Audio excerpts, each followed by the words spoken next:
안녕하세요. 윤력입니다. 반갑습니다. 오늘부터는 이제 자바스크립트가 갖고 있는 그 언어가 갖고 있는 범주에 대해서 알아보고요. 그 다음에 최소한의 내용을 이제 우리가 배운 다음에 이 언어 외에 플랫폼, 다큐먼트 플랫폼과 이제 브라우저 플랫폼에 대해서 우리가 다뤄보면서 간단하게 자바스크립트 어플리케이션을 만들어 보도록 할 건데요.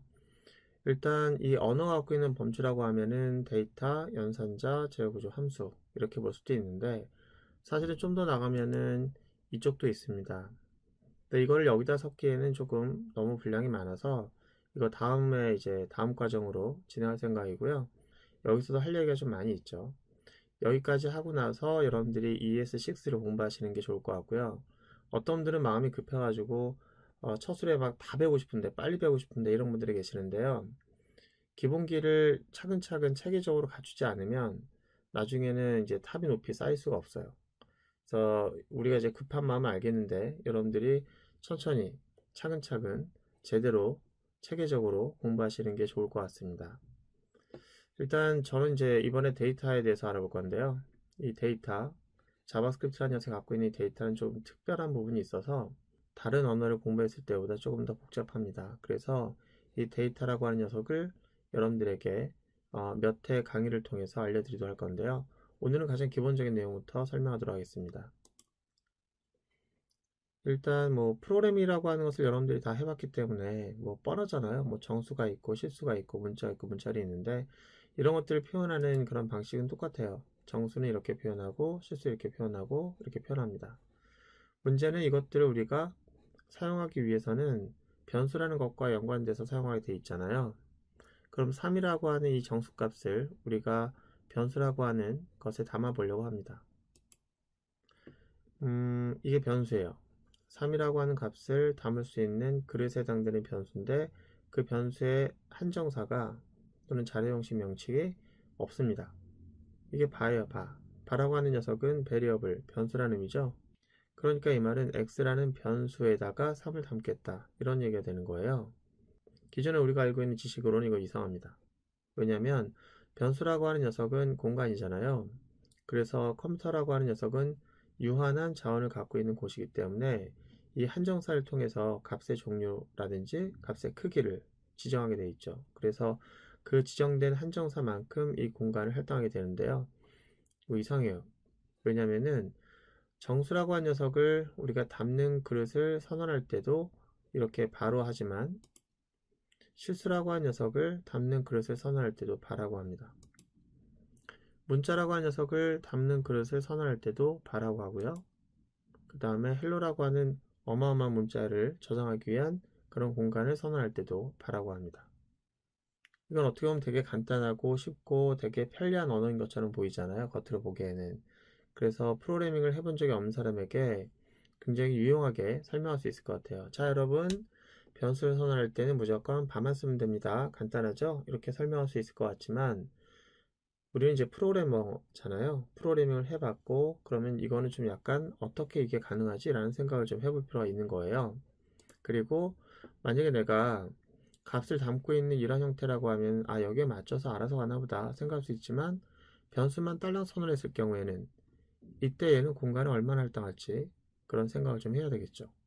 그러면 이제 선언할 때 이제 아무 값도 대입하지 않은 상태에서 공간을 얼마나 할당할지 모르겠지만 나중에 이 값을 담을 수 있는 공간이 있는지 그런 부분에 대해서 우리가 알고 있어야 되겠죠. 그래서 우리가 생각하고 있는 변수에 대한 얘기부터 하면은 이렇게 한정사가 있습니다. 이 말은 이 변수가 담을 수 있는 그런 크기가 정수에 국한된다라고 하는 것으로 사용되는 것이 우리가 알고 있는 기본적인 방식이에요. 그래서 이 공간은 이제 정수를 담을 수 있는 공간으로 마련되고 그리고 3이라고 하는 녀석은 딱 그 크기와 일치하는 녀석으로서의 값이 됩니다. 그래서 얘를 대입한다는 얘기는 값을 담게 되는 거고 값을 담으면 딱 맞아요. 애누리 없이. 이렇게 딱 맞아줘야 되는 건데 자바스크립트는 이렇게 하고 있잖아요. 그럼 공간을 얘가 마련할까요? 일단 자바스크립트는 공간을 마련하지 않습니다. 자바스크립트는 x라는 이 바라고 하는 변수는 다 참조 변수예요. 참조 변수. 그래서 공간은 누가 마련합니까? 그러면 이 값이라고 하는 녀석이 사용되는 순간 얘가 할당되어야 할 때 그때 여기에 담겨지는 게 아니라 스스로가 공간을 갖게 됩니다. 이걸 우리가 오토박싱이라고 말하는데 자바라든지 또 C샵이라든지 C++에서는 그런 박싱 또는 랩핑이라고 말하기도 하는데 그것에 대해서 이미 알고 있을 거예요. 자동 박싱이 됩니다. 그리고 얘는 그 자동 박싱된 녀석을 가리키는 포인터라는 개념이 아니고 걔를 가리키는 참조라는 이름이 됩니다. 우리가 흔히 C 언어에서는 포인터라는 것이 있죠. 어떤 공간을 가리키는 녀석으로서 포인터가 있는데 포인터는 좀 풀어서 말하면은 주소를 저장하는 변수죠. 그러니까 주소를 가지고 있는 변수이기 때문에 포인터는 자체적인 공간을 가지고 있습니다. 그런데 C++ 넘으면서 포인터 외에 참조 변수라는 게 있어요. 레퍼런스 변수. 그 레퍼런스 변수는 포인터와 다르죠. 가장 큰 차이점은 포인터는 주소를 저장하고 있는 변수지만 레퍼런스 변수는 그냥 이름이에요. 그 스스로가 물리적으로는 내부적으로는 주소를 담는 그릇을 가지고 있겠지만 개념적으로는 변수가 아닙니다. 주소를 가질 수 있는 공간이 없는 걸로 개념적으로 그렇게 생각해야 돼요. 왜 그런 개념적으로 그러한 변수가 생겼냐면 객체지향이잖아요. 객체지향이란 내가 어떤 녀석을 객체화했을 때 예를 들어서 제가 만약에 강아지 한 마리를 입양을 했어요. 그러면 이 강아지는 객체잖아요. 내가 입양한 강아지니까 실존하는 거니까 그 강아지를 내가 강아지야 강아지야 이렇게 부를 거예요. 그 강아지라는 말은 객체가 아니라 개체명이잖아요. 우리가 흔히 말하는 엔티티명이에요. 그러면 그 녀석의 이름을 부여해야 되잖아요. 그렇죠. 객체지향이라고 하는 녀석의 프로그래밍 방식에서는 객체가 있으면 그 객체란 녀석을 우리가 이름을 부여하듯이 그 녀석을 참조할 수 있도록 하는 이름이 필요한 거예요. 그 녀석 우리가 참조 변수라고 말하게 되죠. 어쨌든 이 녀석은 이 녀석을 참조하는 그런 변수가 되는 것이고 내부적으로는 주소를 저장하고 있겠지만 우리는 그런 주소라는 개념을 생각하지 마시고 이 객체에 대한 이름이다 라고 생각하셔야 되겠다. 그래서 자바스크립트는 모든 데이터가 다 박싱이 됩니다. 그리고 모든 데이터를 우리가 참조하는 형태로 모든 변수는 다 참조 변수예요. 일단은 여러분들은 그 3이라고 하는 녀석은 박스로 감싸지게 되고 그 박스라는 그 밸류한 객체를 얘가 참조하는 이름이 됩니다. 그래서 우리가 이제 알아야 될 건 뭐냐면은 자바스크립트는 기본 형식이라는 게 없어요. 여러분들이 지금까지 사용했던 뭐 정수형, 실수형 이런 것들 있잖아요. 그런 것들을 노출하고 있지 않습니다. 자바스크립트에서는 기본 형식이라는 게 없어요. 다 래퍼형 클래스만 가지고 있습니다. 그래서 우리가 지금 알아봐야 할 자료형은 기본형이 아니라 자바스크립트에서는 래퍼 클래스에 대해서 알아봐야 됩니다. 근데 래퍼 클래스가 종류가 많지 않아요. 재밌게도 자바스크립트가 갖고 있는 데이터 형식은 불값이 있고요. 그 다음에 정수, 실수, 문자를 있는데 정수와 실수를 표현하는 그런 래퍼 클래스가 다 넘버형 클래스예요. 그리고 문자와 문자를 감싸는 그런 래퍼 클래스도 다 스트링입니다. 그러니까 결국 보면은 세 가지밖에 없어요. 이게 기본형이라고 할 수도 있고 또는 래퍼 클래스니까 기본형이라고 안 할 수도 있고 자 여기 보시면은 우리가 3이라고 이렇게 해서 사실 x라는 변수에다가 값을 담을 수 있지만 내부적으로는 이런 작업이 일어나는 겁니다. 자동으로 넘버라고 하는 래퍼 클래스에 의해서 박싱이 이루어지는 거예요. 그럼 우리는 이걸 직접 이렇게 해가지고 3을 래핑을 하면 우리가 직접 이렇게 박싱을 하면 이것과 같은 겁니까? 이게 완전히 똑같은 겁니다. 그럼 여러분들은 이걸 쓰겠습니까? 이걸 쓰겠습니까?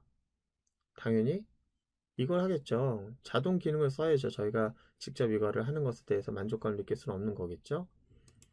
그래서 여러분들은 이렇게 하시는 건데 그렇다면은 내가 만약에 이렇게 변수만 선언했어요.